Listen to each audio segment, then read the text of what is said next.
ግንቦት 4 ቀን 2018 ዓ.ም የሚካሄደውን 7ኛውን ጠቅላላ ምርጫ በማስመልከት በሐዋሳ ከተማ ብልጽግና ፓርቲ ቅርንጫፍ ጽህፈት ቤት ስር ከሚገኙት ከ8ቱም የክፍለ ከተማ ቅርንጫፍ ጽህፈት ቤቶች የተውጣጡ የፓርቲው አባላትና ደጋፊዎች በሐዋሳ ከተማ ጎዳናዎች ላይ በመዘዋወር የምረጡኝ ቅስቀሳ አካሂደዋል።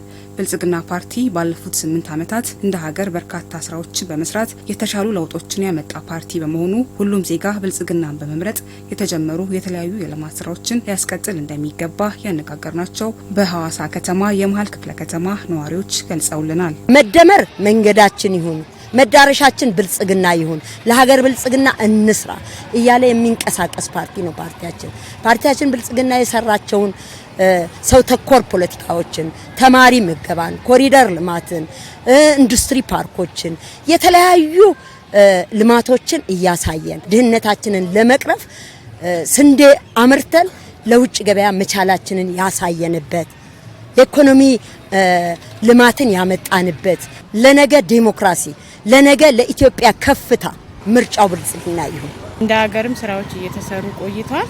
እንደ ሀገር ስንል ብዙ ነገሮች ለምሳሌ እንደ አባይ ግድብ አሁን ደግሞ የተጀመሩ የቀይ ባህር የማስመለስ ስራዎች እንደ ሀገር ብልጽግና የጀመራቸው አሉ። ቀጣይ እነዚህ ተግባራቶች እንደ ሀገርም እንደ ክልልም እንደ ከተማም ለማስቀጠል 5 ዓመት ጨርሶ አሁን ደግሞ የምረጡኝ ቅስቀሳ እያደረግን እንገኛለን። ፓርቲው በየደረጃው የሚገኙ የመልካም አስተዳደር ችግሮችን ለመፍታት በርካታ ተግባራትን ማከናወኑን የገለጹት በሐዋሳ ከተማ የመሃል ክፍለ ከተማ ዋና አስተዳዳሪ አቶ ዮሐንስ ኤርሚያስ ምርጫው ሰላማዊ እንዲሆን እንደ ክፍለ ከተማ በርካታ ተግባራት መከናወናቸውን ተናግረዋል። ሰላማዊ የሆነ ምርጫ ለማካሄድ ሰላም ወሳኝ ነው። በዚህ ጉዳይ ላይ ዜጎቻችንም ነዋሪዎቻችንም የሚደራደሩበት ጉዳይ አይደለም። በአሁኑ ሰዓት የኮሚኒቲ ፖሊሲንግ ጣቢያዎቻችን ክፍት ናቸው። ፓትሮላችን 24 ሰዓት ክፍት ነው።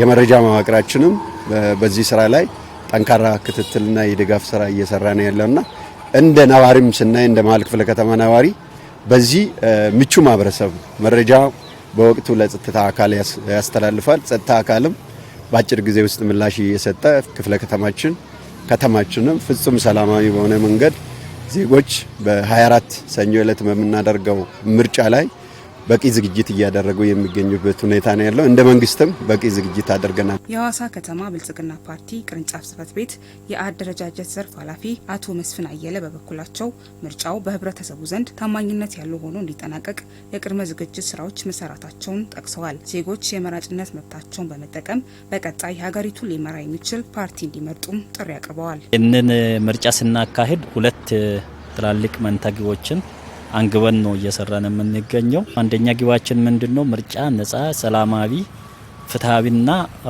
ተአማን በሁሉም ማህበረሰብ ዘንድ ቅቡልነት ያለው ሆኖ እንዲጠናቀቅና በሂደቱም ያው በውጤቱም ሰላማዊ ሆኖ ሁለተኛ ግብ በፓርቲያችን አሸናፊነት ለማጠናቀቅ እየሰራን ነው። ለዚህ የሚሆን ብዙ በርካታ ቅድመ ዝግጅት ስራዎች እየሰራን እንገኛለን። 5 ዓመት እድልን የመምራት እድልን ለማወሰን ሁሉም ዜጋ የራሱን ድርሻ እንዲወጣ በካርዱ ፓርቲያችንን እንዲመርጥ ከፍተኛ ስራ እየሰራን እንገኛለን።